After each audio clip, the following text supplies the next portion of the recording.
क्या आपने कभी सोचा है कि अगर हम मैथ के सबसे बड़े रूल्स में से एक को तोड़ दें तो क्या होगा? हम सभी जानते हैं कि जीरो से डिवाइड करना मना है, लेकिन क्यों?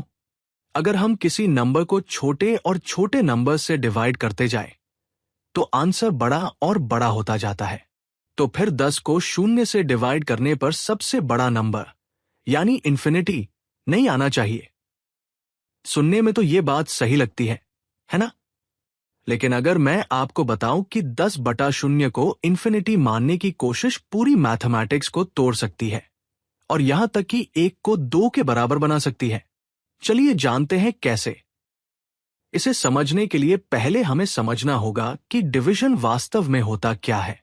जब हम कहते हैं 10 बटा 2, तो हम असल में पूछ रहे होते हैं 2 को कितनी बार मल्टीप्लाई करें कि 10 मिले। इसका आंसर है 5। दूसरे शब्दों में डिवीजन सिर्फ मल्टीप्लिकेशन का उल्टा प्रोसेस है। मैथमेटिशियंस इस उल्टे नंबर को मल्टीप्लिकेटिव इनवर्स कहते हैं। उदाहरण के लिए 2 का इनवर्स है आधा, क्योंकि 2 गुना आधा होता है 1। अगर 0 से डिवीजन करना पॉसिबल होता तो 0 का भी एक मल्टीप्लिकेटिव इनवर्स होना चाहिए था, यानी ऐसा कोई नंबर होना चाहिए जिसे 0 से मल्टीप्लाई करने पर आंसर 1 आए। लेकिन यही एक बड़ी प्रॉब्लम है। आप कोई भी नंबर चुन ले, उसे 0 से मल्टीप्लाई करने पर आंसर हमेशा 0 ही आता है, 1 कभी नहीं। इसका मतलब है कि 0 का कोई मल्टीप्लिकेटिव इनवर्स नहीं है और इसलिए 0 से डिवाइड करना पॉसिबल नहीं है। लेकिन मैथमेटिशियंस पहले भी रूल्स तोड़ चुके हैं। सैकड़ों सालों तक लोगों को लगता था कि नेगेटिव नंबर का स्क्वायर रूट निकालना इम्पॉसिबल है। फिर मैथमेटिशियंस ने एक नया नंबर बनाया जिसका नाम था आई, और इसी से कॉम्प्लेक्स नंबर्स की पूरी दुनिया शुरू हुई। तो फिर हम यहां भी ऐसा क्यों नहीं कर सकते? क्यों ना हम सिंपली कह दें कि 1 बटा शून्य होता है इन्फिनिटी। चलिए देखते हैं क्या होता है। अगर इन्फिनिटी 1 बटा शून्य है तो 0 गुना इन्फिनिटी 1 होना चाहिए। अब इसमें एक और 0 गुना इन्फिनिटी जोड़ देते हैं तो आंसर होगा 2।